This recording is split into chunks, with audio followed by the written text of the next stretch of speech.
आपले गडकिल्ले ही आपली जबाबदारी मानत एक संस्था सध्या गडकिल्ल्यांच्या संवर्धनासाठी कार्य करते.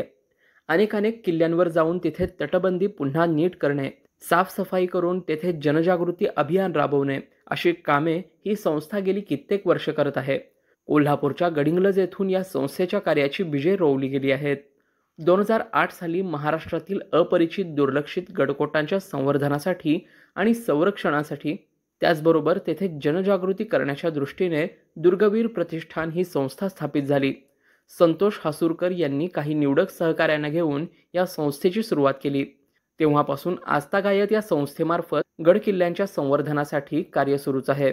आजवर महाराष्ट्र आणि कर्नाटक सीमा भागातील एकूण 14 गडकोटांवर या संस्थेचे संवर्धनाचे कार्य सुरू आहे.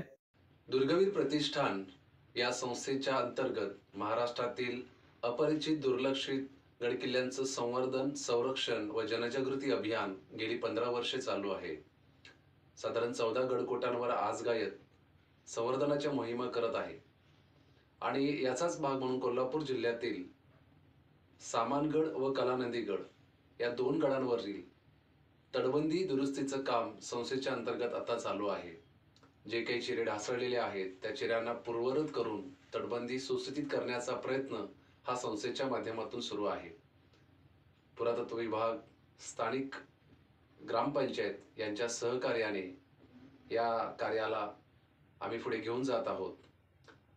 याचबरोबर या गड संवर्धनाची जनजागृती महाराष्ट्रातील अनेक भागात गडकिल्ले छायाचित्र प्रदर्शनं याच्या माध्यमातून आम्ही करत असतो. तसेच गडकिल्ल्यांच्या घेऱ्यातील अतिदुर्गम भागात काही गावांमध्ये, वाड्यांमध्ये गृह उपयोगी व शैक्षणिक साहित्य दरवर्षी दुर्गवीरच्या माध्यमातून वाटप केले जाते. आपली संस्कृती जतन व्हावी या अनुषंगाने या गडकोटांवर गेली 15 वर्ष दसरा, गुढीपाडवा, महाराष्ट्र दिन हा पारंपरिक तयारीने गडकिल्ल्यावर मशाली, पंत्या या पेटवून हा साजरा केला जातो. अशा प्रकारे दुर्गवीर प्रतिष्ठानचं कार्य आज महाराष्ट्रातील 8 जिल्ह्यांमध्ये 15 गडकोटांवर चालू आहे. रामगड, महिपतगड, महिमतगड, सुरगड, मुरगगड अशा अनेक गडकिल्ल्यांवर दुर्गवीरचं कार्य आजगायत निरंतर चालू आहे. आपला हा ऐतिहासिक वारसा जतन व्हावा म्हणून कोल्हापूर जिल्ह्यातील अनेक दुर्गवीर या संवर्धन मोहिमेत सहभागी होत असतात. आपण हा वारसा जपला पाहिजेच याच अनुषंगाने ह्या गड संवर्धन मोहिमा सतत चालू असतात.